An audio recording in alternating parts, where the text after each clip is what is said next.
Morning, members. We have a full agenda of business this morning, and I intend that I progress this effectively. However, before we begin, I want to mention a recent tragedy that may have taken place thousands of miles away, but is one that has touched many people in our region. Following the terrible mass shooting in Orlando at the weekend, Dumfries and Galloway Council would like to pass on our thoughts and prayers to all the families and loved ones of the dead and injured following this tragic incident. And I'm sure I speak for everyone throughout Dumfries and Galloway when I say that senseless acts of hate crime like this cannot be tolerated, and in the region we will stand together with the LGBT community in condemning bigoted acts of terrorism such as this. Thank you. Just before we go on, I've decided to take a late item of business in relation to a further update on the Kirkcudbright Art Gallery later on in the agenda. This is an exempt item, and a copy of the report will be distributed to committee members.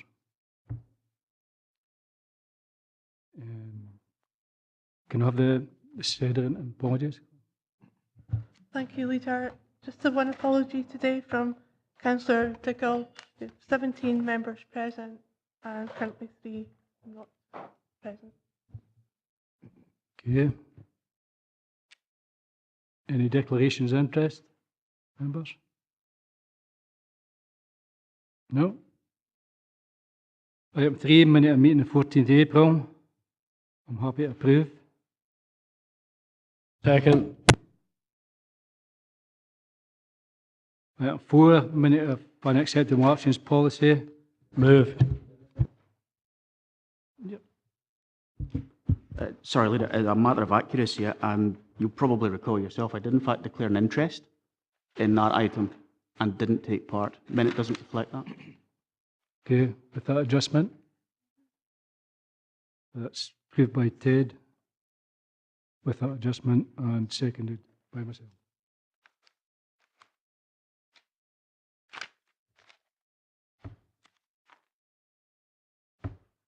Okay, if we move on to item 5, corporate revenue outturn.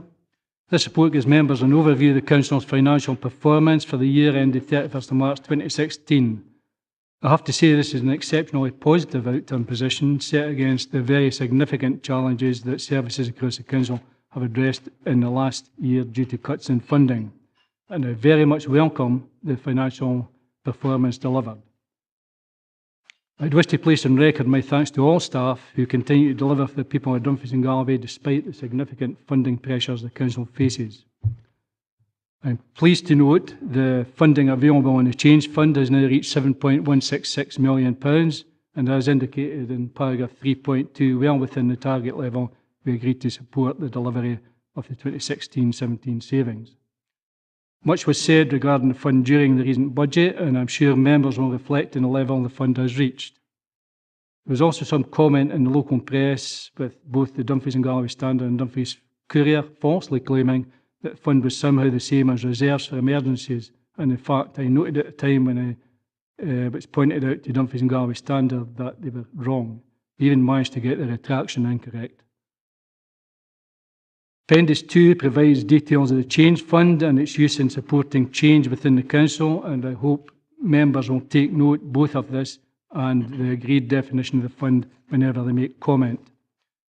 Before opening the discussion up, I would just want to emphasise the points made in paragraph 3.21 of the report, and in particular the significant challenges that lie ahead.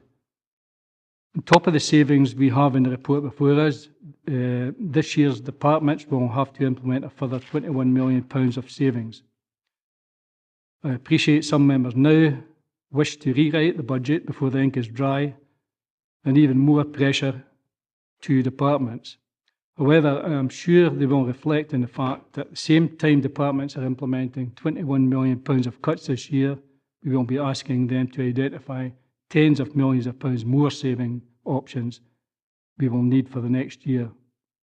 Put simply, the cuts in funding from the government have not stopped. They are really just getting started.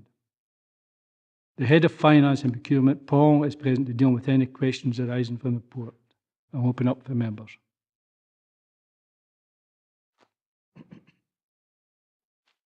Stephen? Thanks, Leader. It's just a question on the 138,000 capital receipts figure. So on page 18, for example, it shows the capital receipts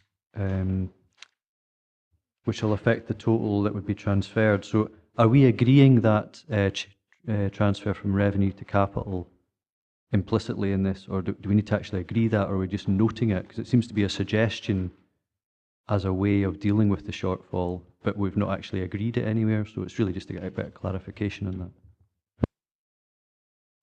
Yeah, you're right. It's not reflected in the recommendations, and perhaps it should be. It is my recommendation that rather as carry forward the shortfall and with a potential impact on the capital investment strategy, that we do write it off against revenue. That's been taken into account in all the figures in the report. That's the decision that members take. But apologies, it should probably have been reflected in the recommendation. Can we make that explicit in the recommendations then, please? Colin? Leader, it's just really to echo your sentiments about how positive the report is, given the financial challenges we're putting on departments. I think in particular, Community and Customer Services deserve praise for the way they've resolved a number of issues around their budget and came very much in line. And even if you look at the areas where we do have budget overspends, there are obviously very valid reasons for that. Social work is obviously very much a demand-led service, and the alternative to the very small 0.2% overspend, of course, would have been reducing services to some of the most vulnerable in our community. So I think that's a valid reason for that minor overspend, and we all know the issues facing plan environment services around planning fees. Hopefully the recent independent review of planning and the recommendations there will tackle that. I mean, it's outrageous that at this stage across Scotland we still subsidise planning applications by about a third, in terms of the cost it results in having to actually deal with these planning applications. And hopefully that will be resolved, and that would certainly deal with the lower income coming to that particular department. So I mean, I think it's a very positive report, and I definitely echo your sentiments in terms of staff dealing with significant financial challenges within departments, and the fact they're obviously going to get even tougher. Okay, Jim? Yeah, thanks, Leader. Just a couple of points. In 3.13, it's additional funding received for long-term empty properties. Off the top of your head, you know how much additional funding was actually received for long-term empty properties? And also 3.17, regarding the capital receipts. I take it that 200k that we agreed to ring fence is us actually abiding by the decision we made as far back as 2013. That decision now has been fully carried out. In terms of the long-term empty properties, it was just over 360,000 that we achieved this year, and you're correct with the agreement was based on that point in time. Okay, and, yeah, I think you're right, Jim, that the capital receipts received were £562,000. The target was £500,000. Kirkcudbright Galloway received £200,000, which leaves us £138,000 shortfall. But we actually achieved our target, capital receipts achieved over and above. Can we go to the recommendations? Sorry. Stephen, you're getting more like Colombo every day. Yeah. Just one more thing, Leader. On the page 24, it's got building safety there, and it's just a line on renewal and repair funds. If I understand that correctly, that there's condition surveys there for building safety. Can we get confirmed in terms of where we are with our sort of rolling 5-year, I think it is, surveys on our buildings, just to ensure we've got the fullest of information on the condition of our buildings? Thank you. Yes, we can. Sorry, Leader, would it be possible to actually get the details of where we're at with that, either shared out for other members? Thank you. Okay, Jim. Thanks, Leader. I'm looking for some background on the increase in fleet management costs. I note there a 73,000 overspend.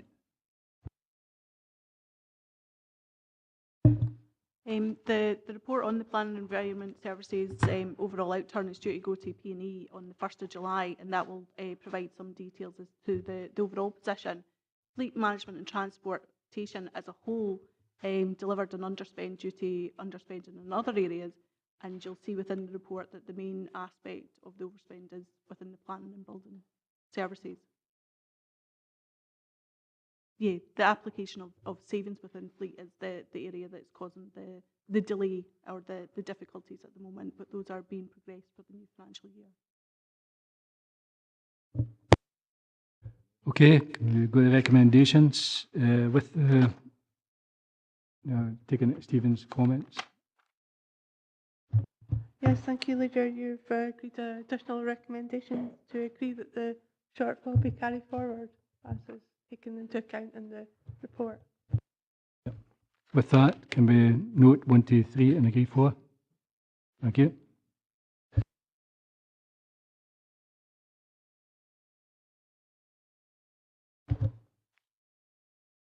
Okay, if you go into item 6, corporate capital investment strategy. This report gives members details on the financial outturn position for the Council's capital investment strategy for 2015-16. Again, I am pleased that this is an exceptionally positive report. The total net capital spend of just over £32 million makes a significant contribution to both improving the infrastructure across the region and supporting our priorities, including building the local economy. To have spent over 99%, I think it's 99.8%, of the agreed funding available is a remarkable performance given how complex capital projects can be and given the past challenges faced in relation to slippage. This performance can give us the confidence and reassurance that the appropriate processes are very much in place to ensure the Council's agreed capital programme for the next 3 years, along with the indicative 10-year capital investment strategy, will be fully delivered. Again, Paul's here to answer any questions. I'll open up the meeting to members.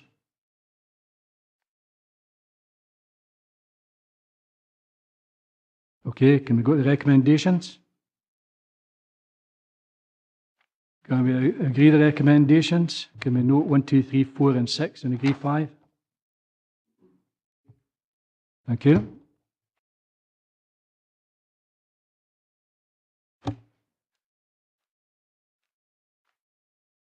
If we go on item 7, this report outlines the proposed asset class capital programmes for the next 3 years, financial years, and asset classes which the committee has responsibility for. As members will see, each appendix provides details of the funding allocations. Louise, Harriet, and Graham are here, I think, to answer any questions. Members? Jane? Forgive me, Leader, I'm looking at the note to Appendix 2, which, if we agree, the thing goes forward. And I'm not certain whether somebody's able to answer the question here. I see that Rerick Cemetery is to have a creation of a parking area, and I don't think that's kind of crossed my ken up till now. So I don't know what's being proposed. I am concerned about the design there at the moment. You arrive at Rerick Cemetery and you're faced by a row of bins. So I would like to be involved, I think, in having a look at what is proposed. Okay. Hi, I'll have to come back to the member on that one. I don't know that one in detail, but I certainly will come back with any additional information.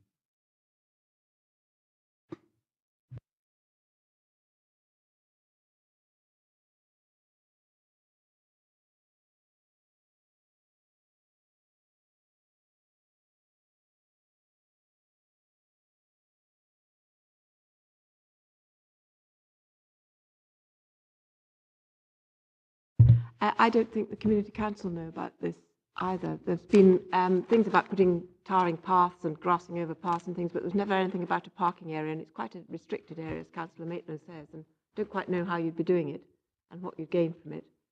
And I think there needs to be some consultation with the community council, and I would quite like to be involved as well, along with Councillor Maitland. Thank you.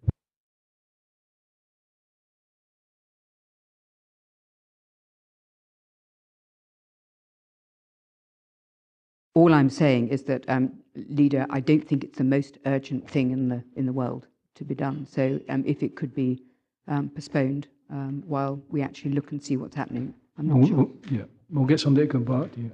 Thank you very much. And apologies for not having an answer. Obviously, there to answer.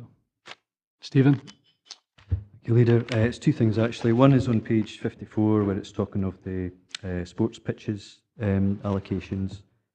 There's Hillview, Kellerholme seems to be now in Annandale and Eskdale. I'm just wondering if that's where it belongs. But in terms of the Mugga rejuvenation and alteration for Lockerbie, would it be possible to get an update for that to share with the ward members in terms of where the progress on that is, in terms of the detail for it? And secondly, just on the ICT asset class, page 56, it lists a number of the projects and programmes.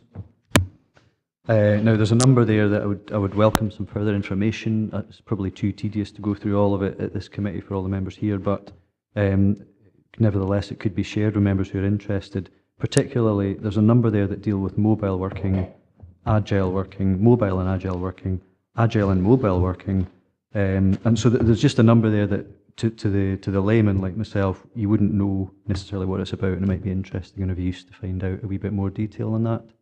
I don't know if the officer present can maybe outline a wee bit of that just now. Graham, could you give a short summary on that, and if necessary, you can pass on any further information to the members for information. I can certainly provide more information directly to yourself. But in sort of broad terms, there's mobile and agile, or mobile working and self-service, which is based around the web development and that type of programme of works. There's a mobile and agile working programme in there for social work, which directly looks at the use of agile working in particular for social workers to enhance their service delivery. So there's a number of things like that which are put in as individual projects to highlight that that's where the work's being done. But I can provide you with a detailed list, not a problem. Thank you. Appreciate that. I just understand that the recently defunct DG First Management Committee used to look at mobile working. I think potholes there, you've got one agile and mobile working programme, potholes. Now, that programme of work seemed to have been going on for a while with the use of tablets, etc. And I don't know if that was a corporate or a departmental initiative, but I'm just wondering how that all ties together to ensure we're getting the best value, etc. And just on the question about the 3G pitch as well, is that something that can be shared, the detail with the ward members for the Lockerbie area? I'll answer the pothole one first. It is a departmental initiative. We have been experiencing some difficulty in getting solutions tested with workers on the ground. Obviously, they have their day job to do as well. So there's been delays in and around the testing of the solution. So it has been going on for longer than we'd anticipated. But I'd say the majority of that delays is about getting the solution and the hardware and devices tested properly before it's released. Okay, and can we make sure that IDIs don't pinch Kellerholme, covet them? Yeah. Philip? Thanks, Chair. Page 52, reference being made to Ashwood House. Sorry, can you speak into the it's me, well, it's an age thing, I can't hear. Do my best, Chair. Yeah, page 52, and reference made to Ashwood House, and Louise has been through to the area committee, where, you know, this was subject to relocation, and indeed at that time, money being spent in many of the properties in Stranraer, but it was considered it would be fit for purpose.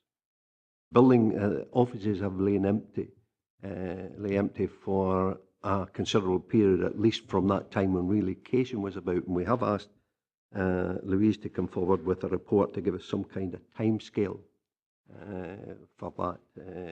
And I note that it's 300,000 in 2016-17.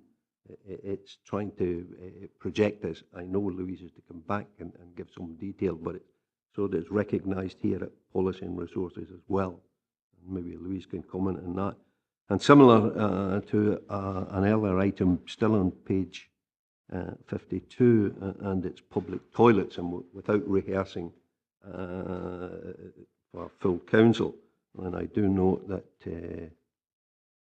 30,000 has been invested, and I would hope that we may be able to, still recognising the £45,000 savings on this year's budget and 90,000 again on next year, that we may look at that as a different means of still identifying the 45,000, but perhaps looking at toilets so that the investment is not, or the savings is not a false economy, and indeed we're spending more money on. Well, we'll talk about the budget, and you've got a motion in to full council. I'll decide whether I'm going to take that or not at full council, and we'll see whether we open up the budget then on that issue. On the Ashwood House, Louise. Yes, thanks, Chair. There is a report that will be presented to Wigton Area Committee for further information in July, just outlining, as I've explained to the committee at the May meeting, the options that we've looked at, and then what we can manage to achieve over the next 3 years to make sure that we can integrate teams from Ashwood House and Lewis Street, Ailsa House and Lewis Street, and also do some work that's required to the infrastructure of the building, electrics and so on, to make it sustainable for the longer term. So that will go to Wigton Area Committee in July. Okay. Right. Jim, sorry, I missed you. Yeah, thanks, Chair. I do try to keep it actually strategic and no go to ward issues. However, the public toilet provision, I take it. I noticed that Colin was laughing at you there. I take it this is the last year of the 3-year rolling programme, at which point I would just like to ask where Cairn Ryan is. I know there are plans and there's an argument ongoing about where the toilets are going to be, but they don't appear in the list for 16-17, and they don't appear in the list of completions in the previous year on the previous report. I just want to make sure that whatever the toilets are going to be in Cairn Ryan, they are going to get done.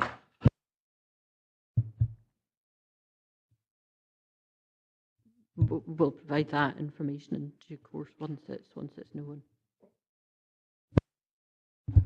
Okay, can we go to the recommendations? Can we agree 1, 2, 3? Okay, thank you. If we go to item 8, which is the Chief Exec Service. This report gives members a final budget outturn position for the former Chief Executive Service budget for the last financial year. I'm pleased to note that the positive financial position with an underspend of £146,000, and that this has been achieved with the support of staff and clear direction from Service Director and Heads of Service. The Service is requesting a transfer of £120,000 to reserves. This is in relation to funds received during the year from the Cabinet Office to support the implementation of individual electoral registration, which will be used in the 2016-17. Lorna's here to deal with any questions arising from the report. Members? Tom? Just in the notes at the bottom of page 60, what is the accounting adjustment for the International Accounting Standard 19,447,000? What does that refer to?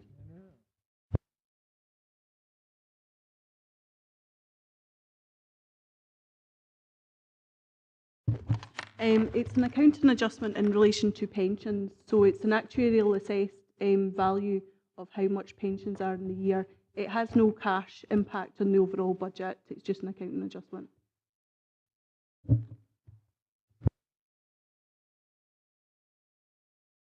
Okay, can we go to the recommendations? Can we note 1, 2 and 3 and agree 4 and 5? Thank you. Good.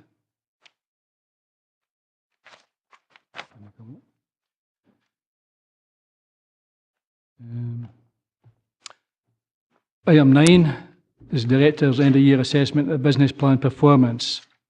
The report provides members with an end of the year progress on the Chief Executive Service Business Plan. It also provides detailed information on the department's performance in relation to health and safety. In overall terms, the business plan contains 31 key performance indicators and 36 projects, with the majority of these being met or within acceptable limits. The details of areas where performance targets have not been met are contained within the exception reports at Appendix 2. Appendix 3 provides a summary of the department's performance on health and safety, and a note that all activities are either complete or on target. Lorna's here and other senior officers are present to deal with any questions arising from the report. Members? Stephen? Thanks, Leader. There's a few questions just on the exception. Well, they're not actually exception reports, but they're questions about other targets where we're awfully close to the deadline date of the 30th of June, such as the review of taxi and private hire licensing, the implementation of the Fair Trade Action. Sorry, page 70. So it's really just where there's targets very close to the deadline date, as in 14 days. Where are we at with those, and are we confident we're going to reach them? Because obviously it won't trigger an exception report at the time. But I think the key question is on the average number of days lost and the impact that has on the whole of the council. So obviously that's an increasing figure at the moment. So we're up to 12.28 days.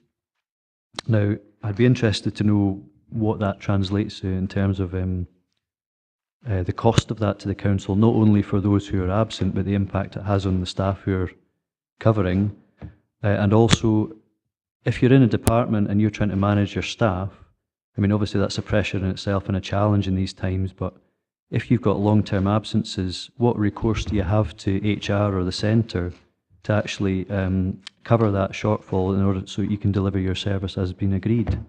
So I'd be interested to know, the chief's here today, so if there's any provision at all, or if it's just down to departmental management, because I think there's a case there to be made. I'd be interested to hear the views. Thank you. Thanks, Leader. I'll take the point about targets. Generally, we are confident of addressing these. The next item is in relation to our business plan. We picked out one in particular, Councillor Thompson, which is the undertake the review of the taxi and private hire licensing. That's actually under consideration by the licensing panels themselves at the moment.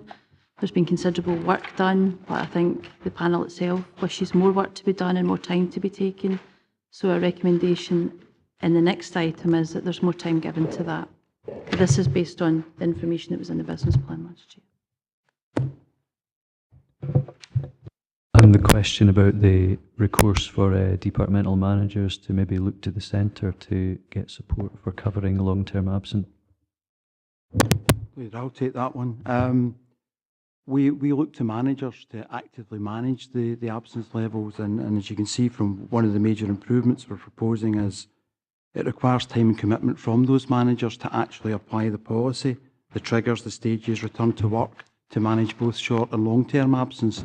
There's no actual contingency set in centrally to cover those absences because staff, they bring in other staff to cover those, and clearly there's a cost where posts require to be backfilled.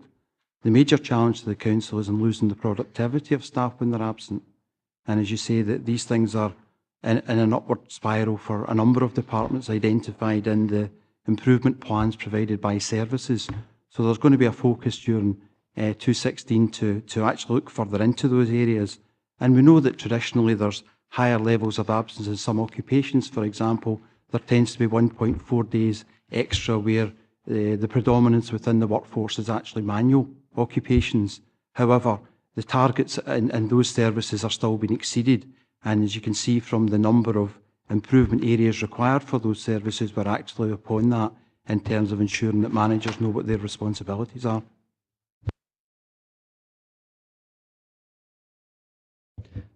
Thanks for that. I think what I'm also trying to get at here is what assumptions can a manager have if you're saying, or if it's been determined, here's the amount of assets or resources you have to deliver your service, but if those are taken away from you and for reasons out with your control, at what point does it become reasonable for those assumptions on what you're allowed to use for your service delivery targets to be supplemented by something from the centre. I mean, if you're looking at this from a... We don't carry surplus resources.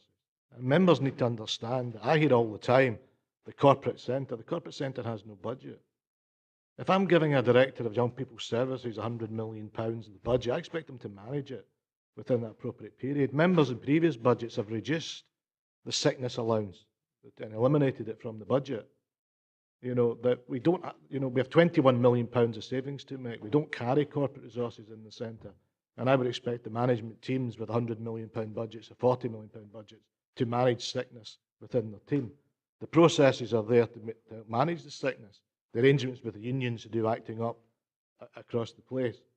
But there is no corporate centre. And in the reshaping of the council, there will be even less of a corporate centre and a management structure. So managers have to consider in playing their business plans what will be delivered. But, you know, I'd have to say the other issue in sickness which comes up is we are a victim of low turnover. We're a victim of the age profile of our staff, particularly in those services where it's difficult to manage, such as DG First and Care, where the age profile and gender profile of our workforce does count against us. And it's really difficult to deal with people in sickness who legitimately can't treat carers and patients if they're ill. They even got a cold. So I think there are structural issues there. But there is no contingency. There are no corporate centres, and managers as part of wider management teams should consider that in their business plan. Jane?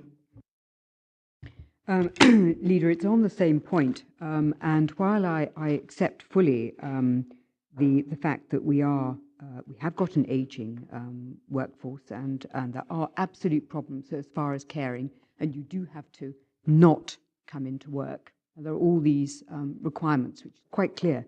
Nevertheless, somewhere like Highland, for example, and I would draw your attention to page 154 and 155, where we are being compared with other local authorities, we have to look at the fact that Highland, which I assume would have much the same demographic and problems, but maybe not. Maybe you're going to tell me it doesn't. But in Highland, for example, the number of days are 9.77, and we are still at 12. So I'm just curious to know whether we can do something and learn something. Jean, there's two things there. I think we can do a lot more. I think our targeting has been around trying to get people back to work and working with them and dealing with frequent absences, Bradford factors, those sorts of things.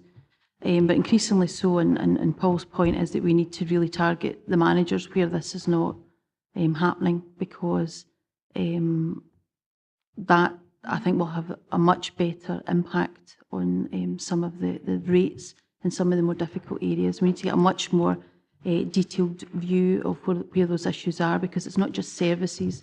This helicopter view over services isn't enough.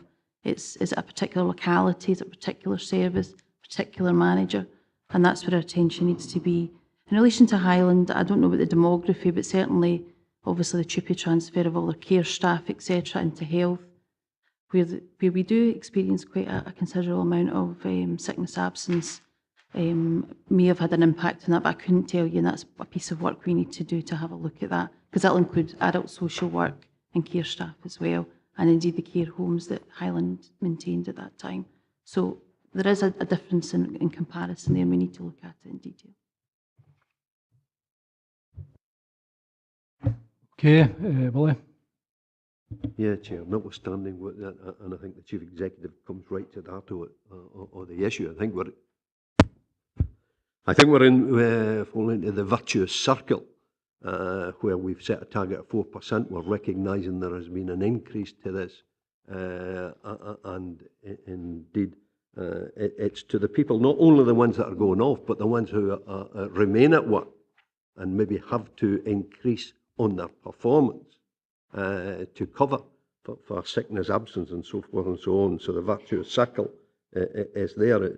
I think it maybe requires closer scrutiny, and I know at the subcommittees we have looked at this in terms of stress and stress-related illness, I think we do need to look much closer at it and scrutinise just exactly how we try to bring targets into line, still recognising that people are in a stressful situation with £21 million of savings to be found or at least identified, and the effect that has on our services and our staff. The reports are reported to each individual service committee. I know that and I understand completely about the budgets are getting cut. And it won't get any better. It'll be even worse for this coming 3 years from all accounts. And I think that is why during this budget process we've got to look at the services we provide, and that's why we're going into consultation, and that's why we're coming up in a later paper about not how we cut numbers in services. It's what services we actually provide, and that will be for the budget process and the budgets that we receive. Members, can we go to the recommendations? We've reviewed and scrutinised 1, 2 and 3, and can we note 4? Okay, thank you.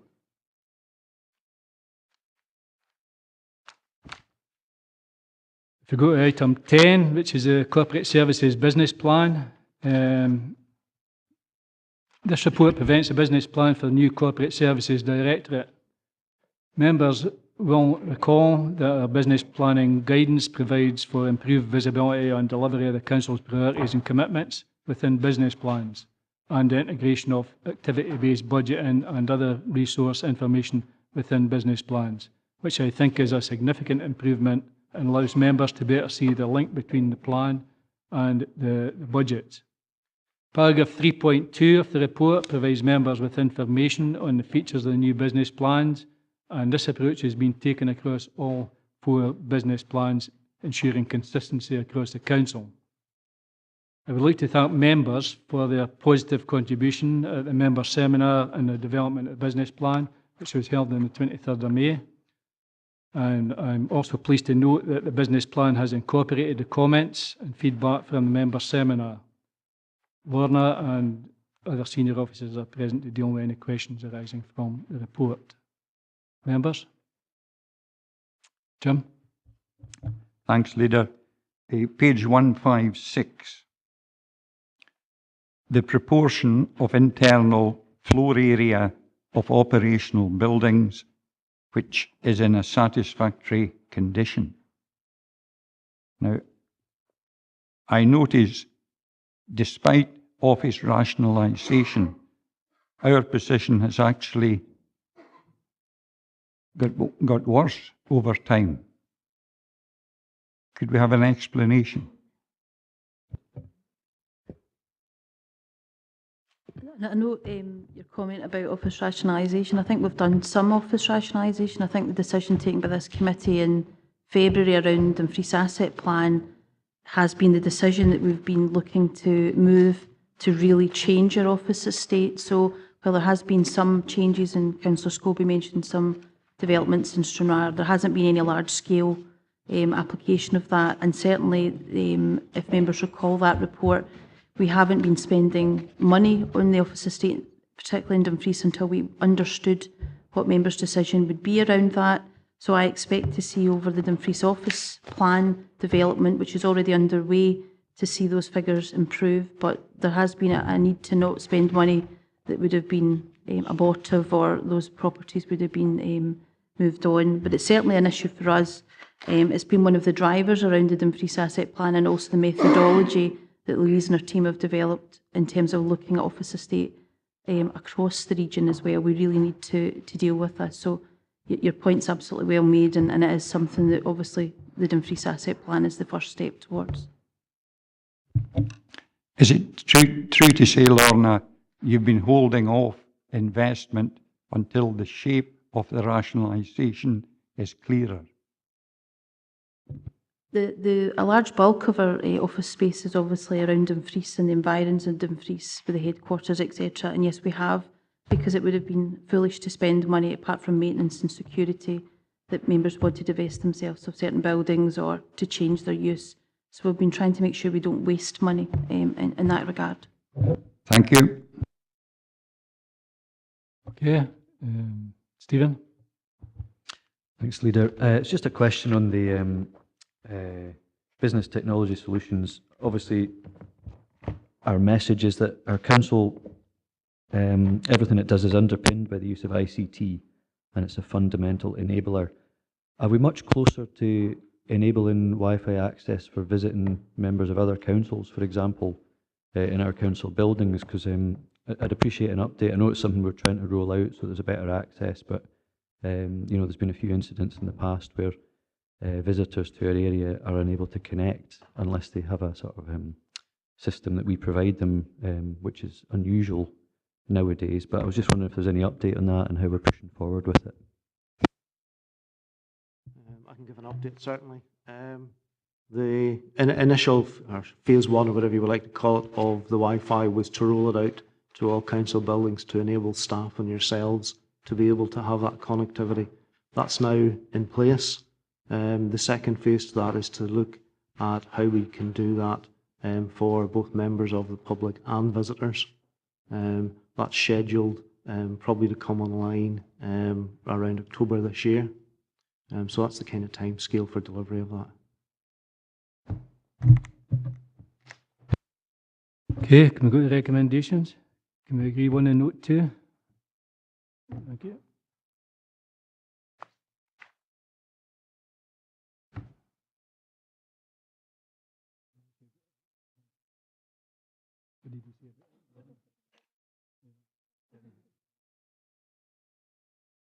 Okay, if we go on to item 11, and this report seeks members' approval for the write-off of debts which have a value greater than £5,000 and are deemed to be uncollectible. This is a standard annual report we receive as a committee for consideration and approval. The vast majority of sums owed to the council are collected, and I'm pleased to note the collection levels for council tax and non-domestic rates highlighted in paragraph 3.1, which provide a strong indication of this. Services carry out extensive work before recommending sums are considered to write off.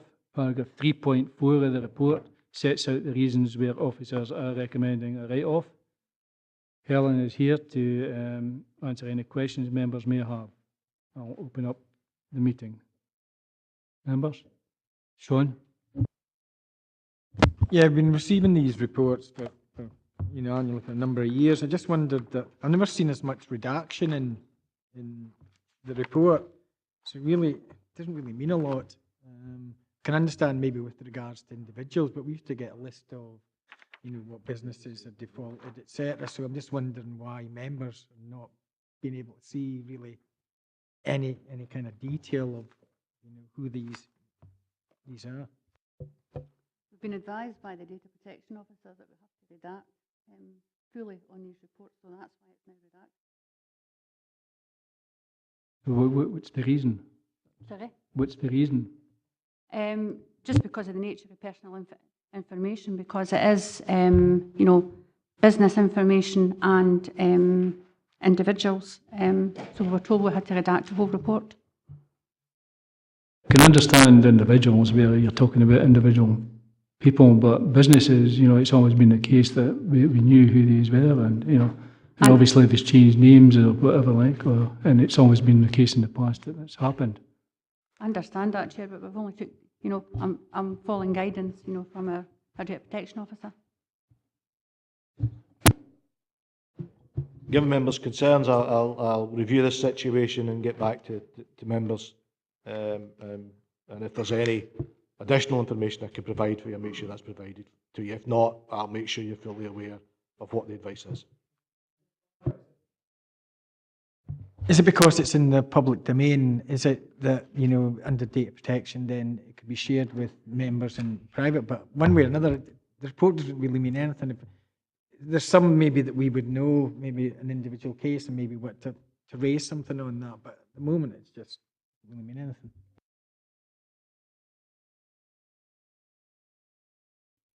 If acceptable to members, I'll have a look at this situation and see how members can be involved in the scrutiny process if it cannot be through the committee, and even redacted to ensure that what processes could be in place for appropriate scrutiny. So I'll make sure we engage with members, and I'll report back to members on some recommendations for their consideration. Jane and Jim.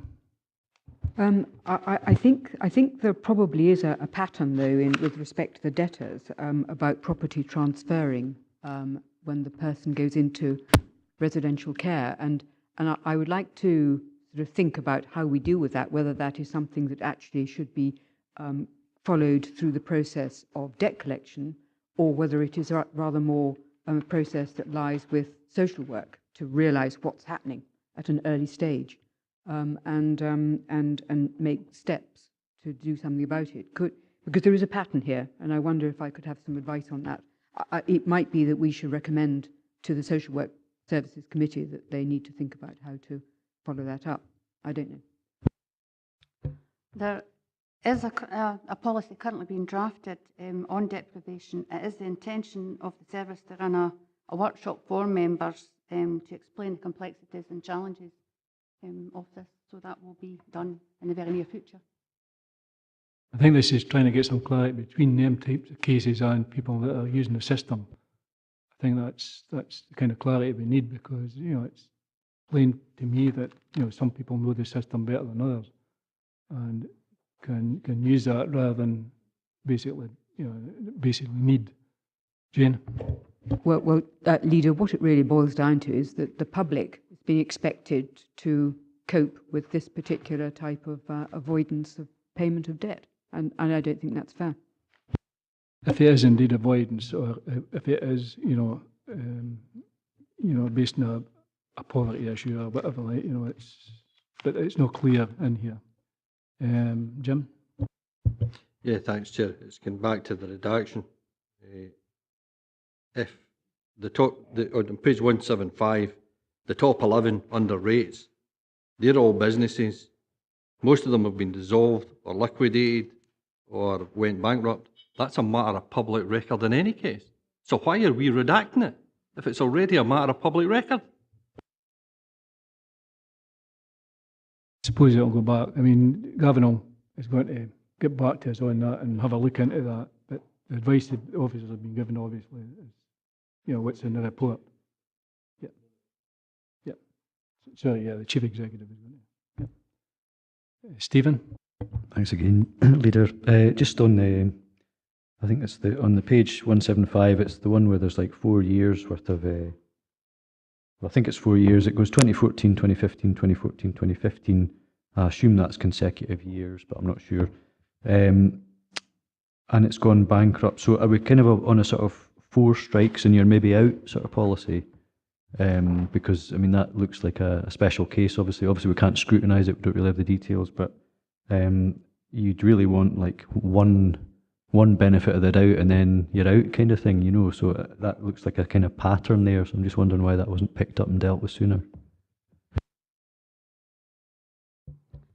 In terms of recovery for non-domestic rates, although we bill in April each year, we can't actually start recovery until October. So by the time we did this, got ratepayers onto a summary warrant, you could be speaking about 9 months that year. It'd be Christmas that year before we're actually in a position to pass these to the Sheriff Officer.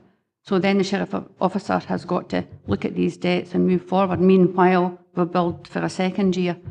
So in these cases have been with the Sheriff Officer, is exhausted recovery and came back to us and recommended write-off.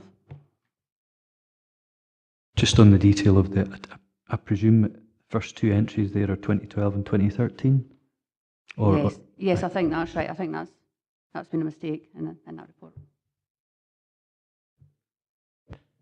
From the debate last year, members probably don't remember back, one of the issues we have is that a number of these companies, if they make a partial payment towards it, we cannot then proceed with the warrant process. And again, I think following on Jane's comments, a number are wise that they'll hold off to the last minute, make a partial payment because the sheriff would not then levy the warrant on them. And therefore we're stuck in the position of having to start, we're issuing more bills when we haven't received the last one. So it is a complication. Not many businesses for us. If you were around Glasgow, this is actually the very common practice. But it's also a weakness in the system. As you say, how long would you continue for them to do that before we're able to convince a sheriff if you don't want? Okay, can we go to the recommendations? Oh, sorry.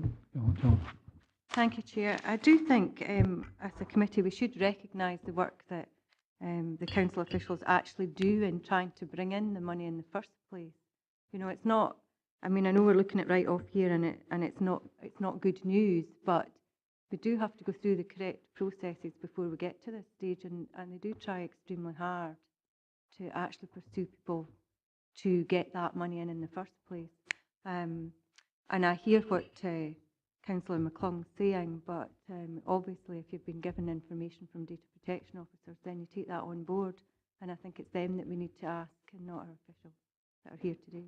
I think on that point, you're absolutely right. You know, it's the good news of the story is that we're collecting 96.1% and 98.6% in non-domestic, which is a good news story. But you know, it is up for scrutiny for this council to have a look at the rest. Gavin is going to come back and have a look at the outstanding issues members have raised. Andy? Thanks, Leader. I'm not expecting an answer from the officer today, but I'm wondering if the Chief can take this away. There are 8 people who are currently down here as debtors, to tune of about £120,000, give or take a pound or two, all due to adult social work regarding care. There is, or there used to be at least, legislation which prohibited people offloading assets to stop them having to pay care charges, and there is a time been in there. So I'm not making any public statement in that. What I'm wondering is there any way we can get some sort of briefing note back to make elected members absolutely clear exactly what we can and can't do with people's assets when they're getting ready to go into care? That may come out in the seminar that's been arranged, and that might be helpful within that. You know, I know there is times on that, and as far as I know, you know, you can go up to 14 years back in time in history, but these things will be clarified at the... Well, absolutely. Can you just come back in, Ronnie? Yeah, because it would be a significant help to the adult care overspend in social work, right? And I appreciate it's a one-off, but we should be doing something about it. We should be seen to be doing something about it if we can. Okay, can we go to the recommendations? And Gavin's going to come back and with information. Can we approve 1 and note 2, 3 and 4? Yeah.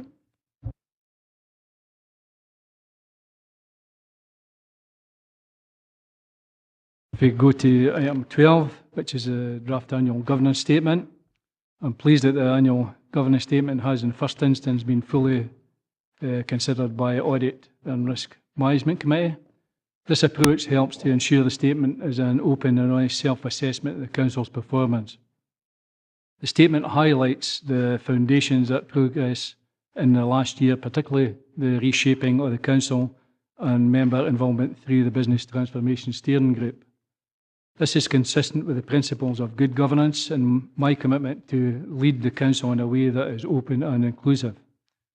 I'm sure all members will be pleased to know our external auditors, PwC, at paragraph 4.2 in the appendix, have assessed the Council's overall governance arrangements as appropriately structured with the necessary reporting arrangements in place. In recent times as a Council, we have faced a number of governance challenges, including the health and social care integration, and we can demonstrate a good Council-wide approach to managing such challenges.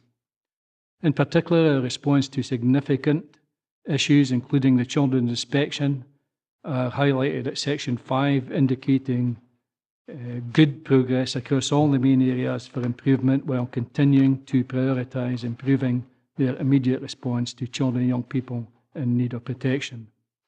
I know all members remain determined to maintain progress in this vital service activity, as goes to the heart of our Council priority to protect the most vulnerable people. Members will welcome the conclusion outlined in paragraph 6.1 and 6.2, with particular reference to the principles of good governance and the behaviours of all elected members and officers and I, for one, certainly place importance upon upholding these principles.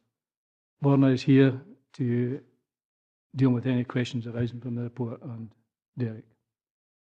Members?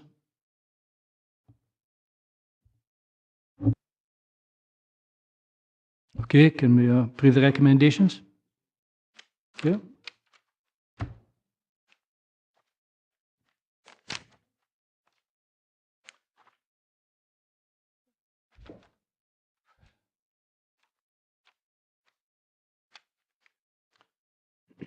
Okay, item 13. This is Consultation Council on Budget, report by Derek. This report seeks agreement for a consultation programme for the Council's 2017-18 budget.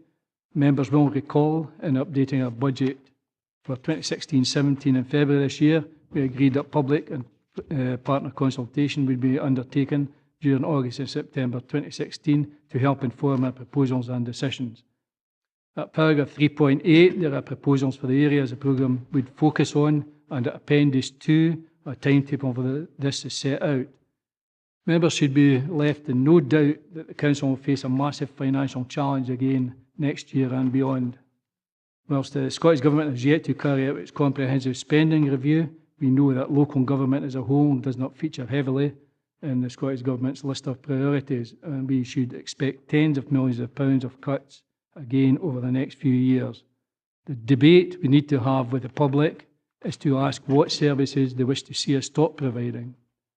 Therefore, the consultation exercise will be crucial to the future of our council. Derek is here to answer any questions. Members? Patsy?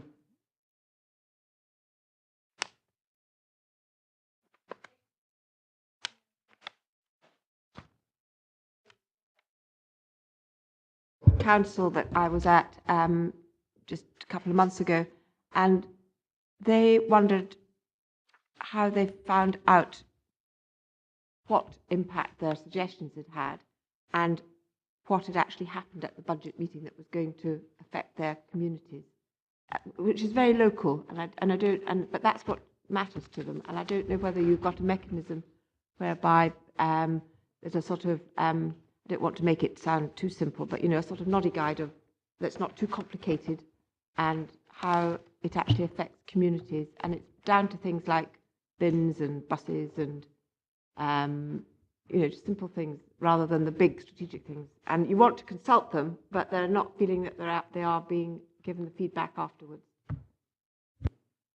Thank you, Leader. I think it's a very relevant point being raised by Councillor Gilroy, and just confirm that is indeed what the public have fed back to us, that it is important that when we consult them, that we actually then give them a quality feedback. Now, the Council has, in the last few years, particularly improved the level of feedback we've given, and for the previous year's budget, based on the consultation, your members will recall, we did provide a comprehensive feedback document. Clearly, we need to improve on that, and therefore the intention is to ensure that once we've completed the consultation, that we go back to those people. We firstly advise them what decisions were taken by the Council. Secondly, why some of their suggestions were indeed acted upon, so we confirm with them that we've taken your suggestions or your feedback. Secondly, where we possibly haven't, we need to explain the reasons why. So I think, taken with the new ward working arrangements the Council's putting in place, that should make that arrangement more easily undertaken. So we certainly believe that the Council has bought in very clearly in the Leader's remarks at the introduction to the report, emphasised Council's commitment to openness, transparency, as per the annual governance statement. So I'm certainly confident that this report allows us to ensure communities do get clear and comprehensive feedback on both why and why not we've acted upon their suggestions. Jeff, then Ronnie. I know community councils I go to and individuals you speak to when you're carrying out doorstep surgeries are saying about the council tax freeze that it's insupportable and they'd rather pay slightly more council tax and maintain services, and you make reference to cutting services completely. Could Derek flesh out the statement in 3.8 about a potential council tax increase? What we're actually discussing there? clearly that's something we'll develop as we now progressive members are minded to take this forward. Certainly what we're looking for from members of the public, is there an appetite to increase council tax, and if so, to what extent they would wish to do that, to what levels. So again, it's about clearly getting public feedback to that very proposal, and we'll do that very mindful of the particular detail members want us to cover in relation to that. Ronnie? Fully appreciate that community councils are probably our first port of call, but there's even within the community councils, there's a diverse. Some say do away with area committee budgets, others say that it should be bigger because it's only access to funds you have. So you've got that diametric opposal. You've got some community councils saying they should be consulted on everything the council does. I try to explain that would be impossible. We wouldn't be able to do the day job. The point I'm coming to, Derek, is that when we gather in the information, I would rather see, well, so there's two things. One, yeah, we take on board what the community council is saying, but equally we need to tap into the public.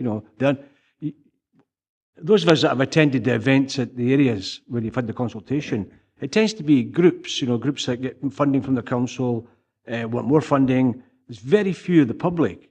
You get certain organisations saying that, well, give us the money and never heed everybody else, and actually say these things. You think, so as a member trying to extrapolate that and then feed back, you're going to disappoint people all over the place. But we really need to keep it simple, as was suggested.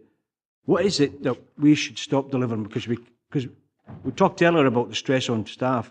If we're shrinking everything down and more people are getting more duties, then there's a corporate obligation on us to take some of that pressure off them. And we'll have to ask the public what it is they want. But the public, there's a role for everybody, but how do we get the wider public to come along? And it's not easy. I see in here that you're on about social media and stuff like that for the younger ones. That's crucial. And I hope we've got a programme in there so that folk can use that facility. But it'll be interesting to see when we get the feedback, how we extrapolate that and feed it back again. Thank you, Leader. That's a very relevant point raised. What I would confirm is that it's certainly not just community councils that we're consulting with. They're clearly an important body, but there are many other organisations out there. Councils put a lot of commitment into involving people in the work of our anti-poverty strategy, for example, and we regularly consult with them. That's one particular group, for example, that we would clearly be wanting to have an engagement with. I think the key point, Leader, would be that, again, we will seek suggestions from members of particular groups that you think we should be specifically consulting on at a local level, so we ensure that that's as broad a range of groups as possible. And I'm certainly mindful of the need to go way beyond community councils.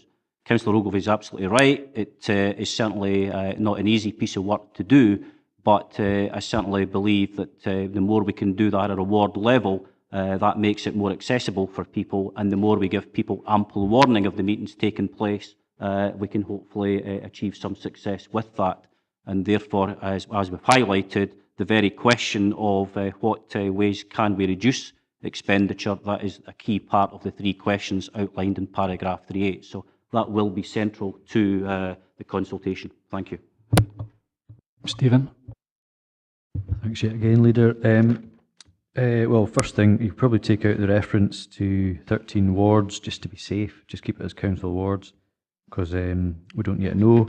Also, in terms of the consultation part for the public, I mean, what's the difference between participatory budget setting and consultative budget setting? And I'm just wondering if the Director would have any input on that, because obviously that it's all very well saying here's some coffee, tea, jam, toast, ham and eggs, which one of these do you like? Or do you actually say, well, what do you want on the menu? Because I think the public are often feel like, well, here's the options, which one do you like best or worst? Rather than actually, we would like it to go this way. And then, because, you know, there's a bit of a fait accompli sort of element to it whenever you're saying, here's the templates, which ones do you prefer? So what's the difference between participation and consultation, and are we moving towards that? Thank you, Leader. Certainly the key point we're aware of as a council is that participatory budgeting is an emerging concept, and that's something that the council will have to take a decision on.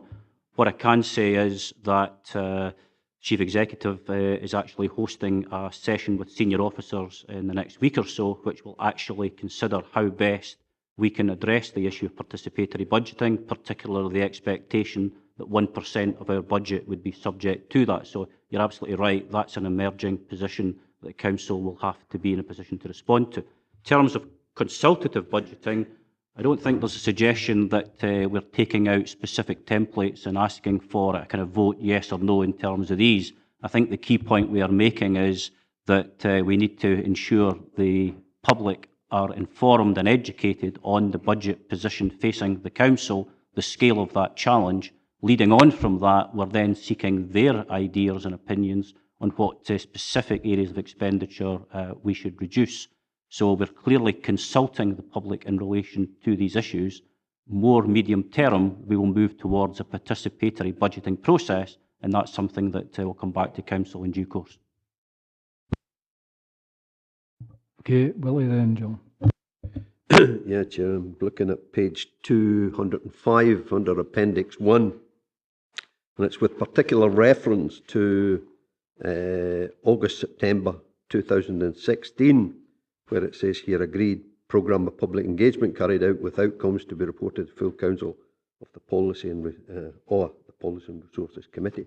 And I just wonder if Derek could address himself to this and give us some indication or idea whether indeed we're giving ourselves enough time, notwithstanding maybe time's not on our side in terms of what we've got to do, but whether there's enough time to give any kind of meaningful consultation period in here, and whether indeed there's adequate resources to go out and do the consultation, let it be through participation or consultation within that window of August, September, which gives about an 8-week period. Thank you, Leader. Clearly the Council agreed its budget process, and the officers are very confident that we can meet the timetable within that, and we believe it to be realistic. In terms of the resources, again, with the Council's commitment towards community engagement that we've taken in the last year, I'm certainly assured that we do have the resources that are required to carry out that level of consultation. More importantly, though, the use of social media and other such activities certainly come at a pretty low cost in relative terms. So clearly there is a cost element, but given the Council's refocusing, I'm pleased to confirm that we can accommodate the cost within that, and I'm confident that we can meet the timescales as well. Jill? Thank you, Leader.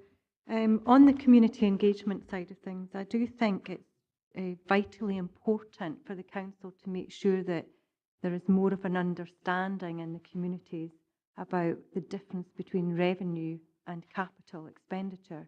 Because when we are obviously looking at making savings from the revenue budget side of things, and then members of the public see us spending money, they can't understand why we're spending that money on certain projects, but actually making savings on things that are of vital importance or value to them. And I think as a council, we need to do a little bit more about that. And whether that's drip feeding through our own website, through Facebook and other media operations, and through our press locally, I do think we need to try to get a better understanding about the difference between those two.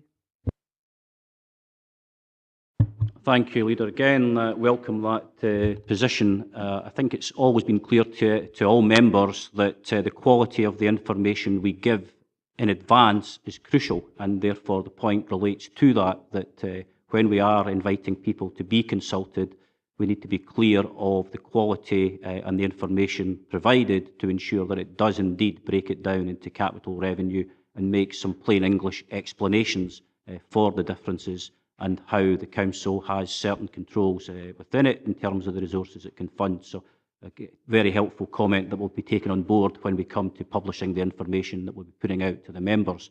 But you've already seen in the committee report, bullet point 1 in paragraph 3.8 does make it clear that we need to set out that very clear information to the public and give it to them in advance of these public engagement sessions. I think that's an important point. I think it's important. It was only yesterday, and it was an anecdote, that I was out running up Maiden Bower yesterday, and I got stopped in the path. It was a cycle path, the weeds growing over, and there was about a foot to run in between. And we said, why are we not doing this? He said, well, we had capital to do it, but, the revenue didn't come along with capital as well. So we do what we can when we can. And, if this is the understanding that the public need to have, that we can either maybe cut another foot to the weeds that we didn't get money for the capital, or we can provide something for your mother, care at home or whatever. So this is the kind of understanding that people have to have. Is it next? John, have you got any more? Any? No. Plenty more, but I'll keep it for another day, I think. Okay, thanks. Can we go to the recommendations? Can we agree the recommendations? Thank you.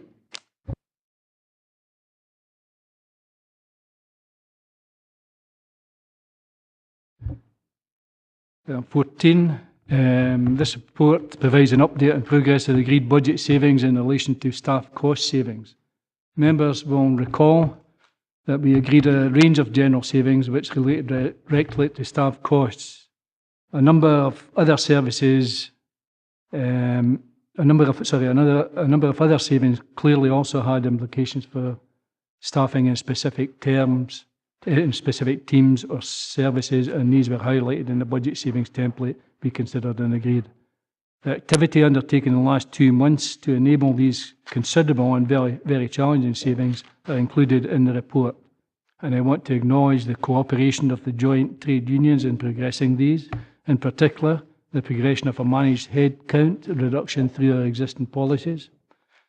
Members will see that there is considerable work remaining to achieve the savings targets we have set, and officers are proposing regular reporting to us on this to ensure we can monitor delivery. We should be in no doubt that in delivering these further savings, it is more than likely there will require to be further reductions in the Council's staff numbers. Paul is here to speak to the report, answer any questions. Members?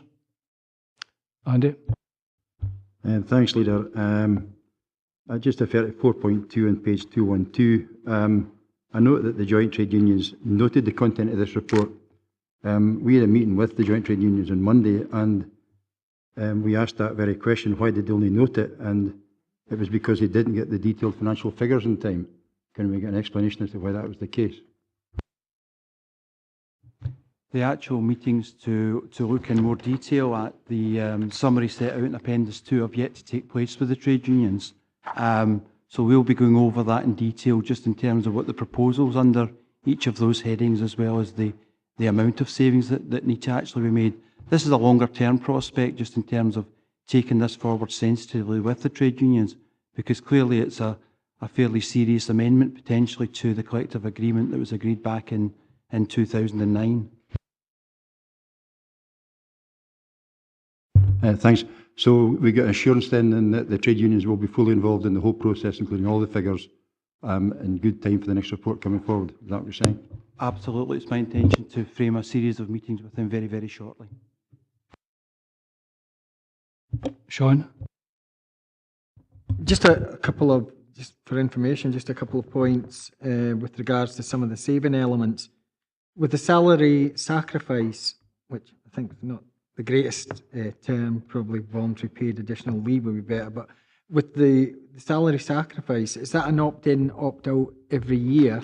And on the work-life balance, I take it that if someone opts for a 3 or 4 day week, then if that person leaves the council, that role reverts back to a 5-day post.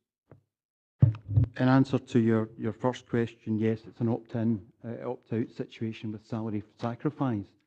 The position would be open to, we would probably want to carry forward the established savings if people chose to reduce their contractual hours, because essentially we take that saving.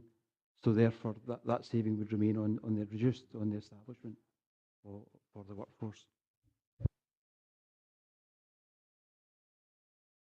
Sorry? The work-life balance, yeah, but that's the where they opt to actually reduce their hours. So any reduction in hours would be taken as a longer-term saving for that. Yes. What I meant was that if they then left the council, then if they were to fill that post, that would revert back to a 5-day post, would it? Wouldn't necessarily. I think we'd be looking to take that saving in the longer term, because obviously we're counting that as part of the savings achieved. Because operationally we would have proven that the service is capable of working without those hours.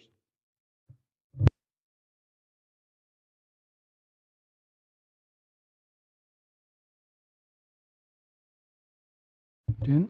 Sorry, somebody finished. It's the issue really of reductions in overtime and overtime rates, and all the time wanting to be clear about is that have we got information that we could compare our family local authorities with what is happening elsewhere? Because I think that's quite helpful sometimes when you can see what is happening in other councils, so that people don't feel that they are being singled out in a particular way. I think that will be helpful. Okay, I think it's overtime rate as part of the terms and conditions, and within that, it's got to be agreed with both parties. Any changes within that, and it has to be an agreement. But for clarity on the different councils. We've actually got survey information. It's been a while since COSLA actually carried out a comprehensive survey. We've got that as a context. Clearly, some things have changed in the intervening period, but we're also gathering that information to see what direction other authorities are taking on that, so we're giving it a good context.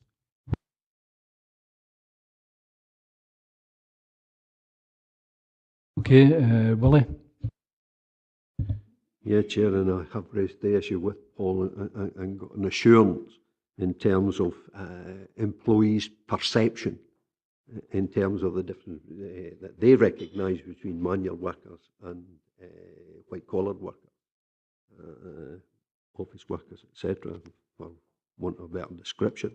But it's just, again, to get the assurance that, the manual workers are considered, notwithstanding the huge job that Paul and his team have in terms of looking at the whole early retirement scheme, but that there is the communication given, and I know that there have been sessions arranged, and indeed they're in the report, but that we get that communication out there, that it is for all staff and all will be given consideration. Leader, I think we've indicated in the report that we're trying to take the savings that are most achievable now, but we're also mindful of the fact, looking at this holistically, and every expression of interest will be followed through to conclusion, and we're not necessarily accepting managers' no's on this, given the level of savings that are required to be made. And my staff, in conjunction with finance at the moment, are undertaking a very detailed exercise to gather the information that Councillor Scobie has identified to make sure that these are all followed through. And they're all local government employees now, so there should be no differentiation in terms of treatment. Okay, can we go to the recommend? Sorry, Stephen. Thanks again, Leader. Yeah, it was just in terms of how the scope of the single status agreement. Is there anybody beyond the sort of teachers and that who would be excluded from that agreement, and is that something that forms part of the considerations for the staff cost savings? Clearly teachers are not part of this. It's the groups that were subject to the local government review as part of single status. But we'd also hope to broaden that to craft employees too. So we're looking for their inclusion and for representation on the negotiations on that, to extend that. That very point, does their appetite for any of the options in terms of work-life balance, etc., salaries, does that come into here, or is that not ready to come into here because they don't fall under that yet? They would be open to changing their terms and conditions to the same extent, because it's open to any employee who wants to do that. So if a craft employee wanted to reduce hours, we'd look at that in the same way as we would for local government. Okay, can we go to the recommendations? We've noted to consider 1, 2, 3 and 4. Can we agree 5? See further progress. Okay.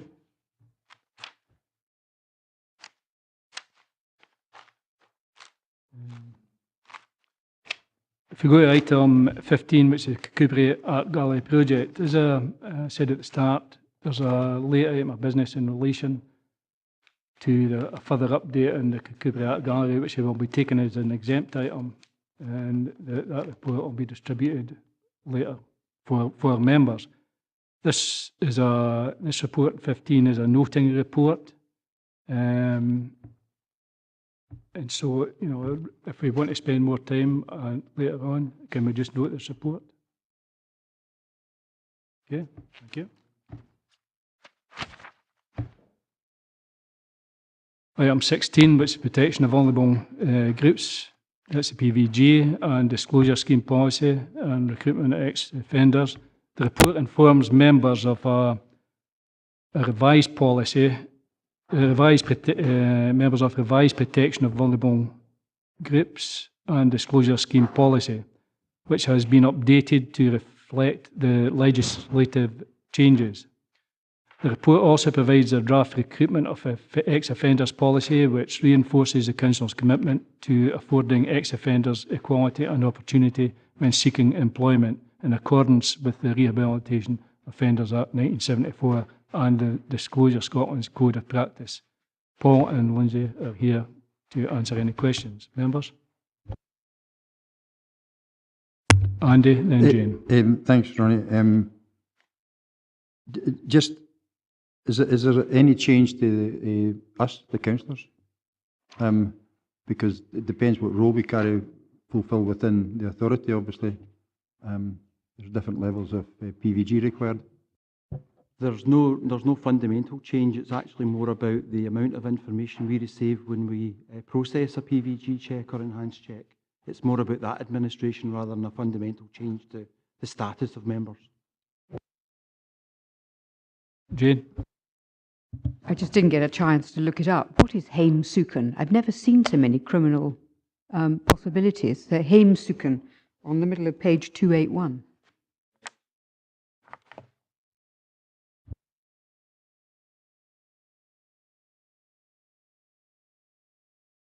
Sorry, Leader, I passed my promotion exams in the police in 1967, I think it was, but I think it was, if I remember rightly, I think it's an assault in your own home or something similar.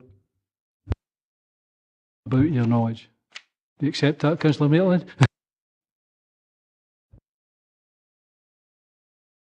John? Gail? Thank you, Chair. Just a brief question. Are all the elected members PVG? Yep. They are now? Yep. Yep.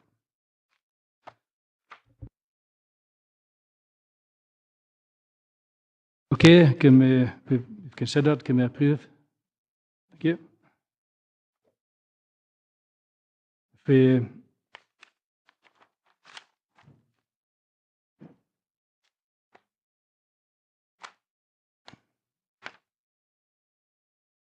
go to item 17, which is a graduate programme review, where we are committed to creating employment opportunities for young people in our region, and our graduate placement scheme provides an opportunity for high quality graduates to gain work experience and develop their skills. The programme is intended to lead to graduates gaining future employment in Dumfries and Galloway and securing a successful career in our region. The report provides an overview of the 2015-16 Graduate Employment Experience Programme. The fourth year of our scheme has been operating. In paragraphs 3.12, the report provides a full list of the various placements in which graduates were placed. I, with some other councillors, attended the presentation ceremony. I've got to say we were very impressed with the quality of the graduates and the positive impact they were having on the council schemes they were working on. I'm sure that all members will be delighted to note the success of the programme, with all 11 graduates successfully finding work following participation in the programme. Paul is here to speak to the report. Members? Stephen? Thanks again, Leader. Welcome report. I mean, it's quite positive. Just sort of, I think it'd be helpful for Annandale and Eskdale members maybe to get a wee sort of progress update on the Network East Schools initiative, which is, I think, something that's a positive piece of work. But I think that would be maybe helpful to flesh out some of the detail on that for those in the east of the region. Absolutely, Leader. You know, we can provide that feedback on that particular aspect of the scheme. I had the pleasure of launching the programme for this year on Tuesday there, and again the quality of the graduates were excellent, and the feedback from appointing managers was that they could take in any of the graduates that came for the assessment day. The reputation of the graduate scheme seems to be spreading widely, mainly by word of mouth between those who have already been on the programme. So we're getting really good quality graduates through. And the feedback from the graduates on the day was that even if they weren't successful, they'd learnt sufficient from the assessment day to actually help them to gain employment elsewhere. So very, very positive indeed.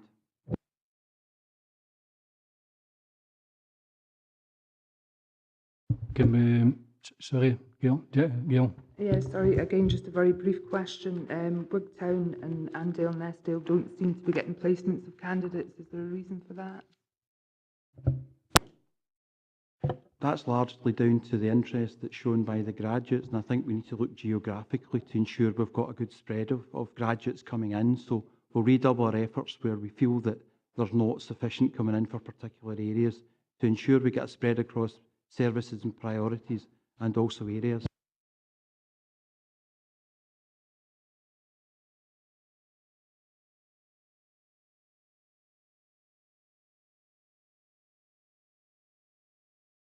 Leader, Gail has just asked the question I was intending to ask. Okay, thanks. Can we move to the recommendations? Reviewed, can we note 2? Thank you.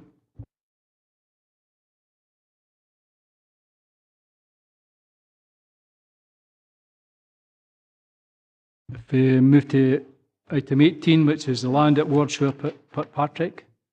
The report asks members to agree to transfer land at Wardshire Portpatrick to the Portpatrick Harbour Community Benefit Society for the sum of £1 and on the recommendation from Wigtown Area Committee.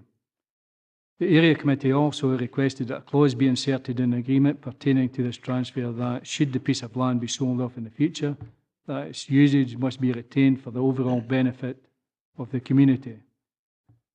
We are being asked to agree to this clause. The Council is committed to empower communities to make the most of their assets, making the most of the talent of the people who live and work in our region. Portpatrick Harbour Community Benefit Society undertook a community share offer in October 2015, the first of its kind in Scotland, and raised sufficient funds to acquire Portpatrick Harbour, making it 100% community owned. The Society has 554 community members, shareholders, involved in the decision-making process for the harbour's future. The Society now wish to acquire the remaining council-owned land. Ownership of this land will allow the Society to develop and enhance the commercial viability of the harbour and, consequently, its long-term sustainability. The Society proposes that the current sheds and stores be extended and renovated, and the remaining land, which the Council currently maintain as a picnic area, be used for community events in line with the Society's charitable objectives. Louise is here to answer any questions, members. Willie? Yeah, Chair, thank you for your remarks in terms of the Benefit Society. As it states here in 3.3, the Portpatrick Harbour Community Benefit Society, which is a pretty mouthful, but they have had a tremendous achievement in turning round what was a grim situation and now is looking very positive. I would commend the report to you in terms of the discussion we have had at the area committee and also the recommendation that's contained in 2.1 and 2.2. And I would hope that the committee would agree to this report and the recommendations as you outlined in your remarks, Chair. Members, can we agree? Note 1 and agree 2. Thank you.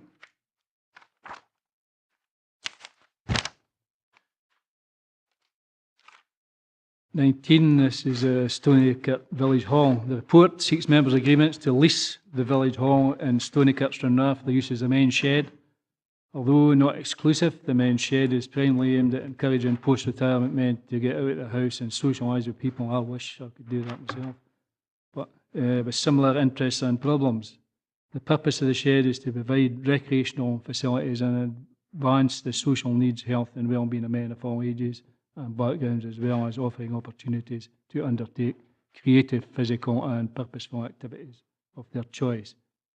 I understand, again, this request is now supported by a recommendation from the Outturn Area Committee. Members? So we note 1, agree 2, and delegate 3.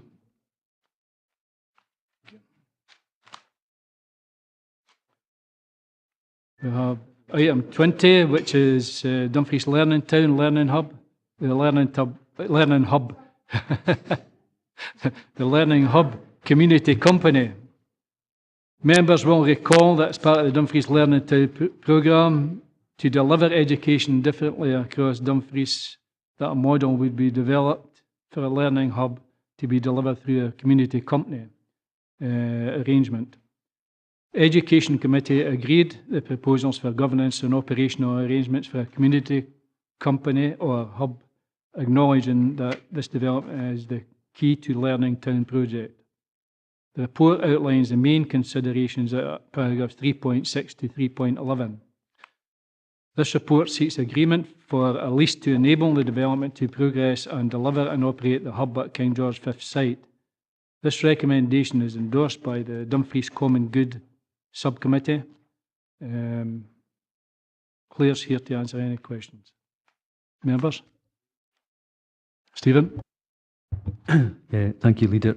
I think, given the last two sort of went through with the appropriate amount of scrutiny, I think this one, the community company doesn't actually exist yet. Now, much as I want to see, I mean, this is obviously a significant project, but I'm uncomfortable with the word in the 2.1 given what it says later on in the report. 3.5, we've got the kind of governance arrangements we'd like to see in a community company once established. And then it makes reference later on to the process that would have to go through in terms of like sheriffs, etc. So I would be more comfortable that we're effectively agreeing that we've got the model, we can agree a model of how we would like to deliver this, but really a report has to come back once that community company is established, because I'm not sure if you can agree a lease based on a non-existent or not yet existent entity. We could agree in principle or something like that, but you really need to have the other party in existence for it to be a meaningful lease, I would suggest. I understand what you're saying, and you know the community company, to my mind, it will go under proper scrutiny, and it won't be a community company that the council wants. It won't be one, you know, and within that there'll be a grant for a long lease to that community company once we agree what the community company looks like. Chair, thank you. Thank you for the question. Happy to take your points and boards in terms of, I think what I'm hearing is agreeing to establish a community company, agreeing in principle to a lease, but coming back with a future report, and then obviously noting the final recommendation. So I don't have an issue with any of those points that you've raised. Okay. Can we agree that with that, yeah, with that change? Yep. Just to make sure we don't end up in a governance loop here, I think what we need to be clear on is that if the other committee approves it, then they get a lease. It doesn't need then to come back for another cycle, which could add another 2 months into the process. It's just that we need to start the process in relation to the time we'd have for the sheriff for the application in relation to common good. So I think if members are in agreement, we agree as a P&R to have a lease subject to a report coming back to a committee about the community company being approved. Otherwise, it would have to then come back here to agree the lease again. So I think it's just avoid that give you assurance that everything would be before that appropriate committee in relation to the company for satisfying. But just take an extra perhaps 2 months out of the process. Okay. Okay.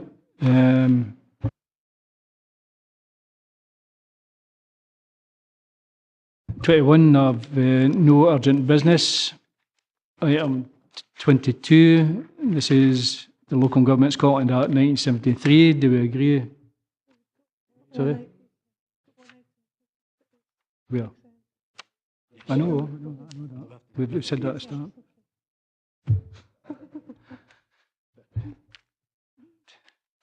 Do we agree to adopt a resolution to exclude the public from the meeting in terms of section 50A and paragraph 6 and 12 of part 1 of schedule 7A to the Local Government Scotland Act 1973? Item 23, which is DG1 progress report.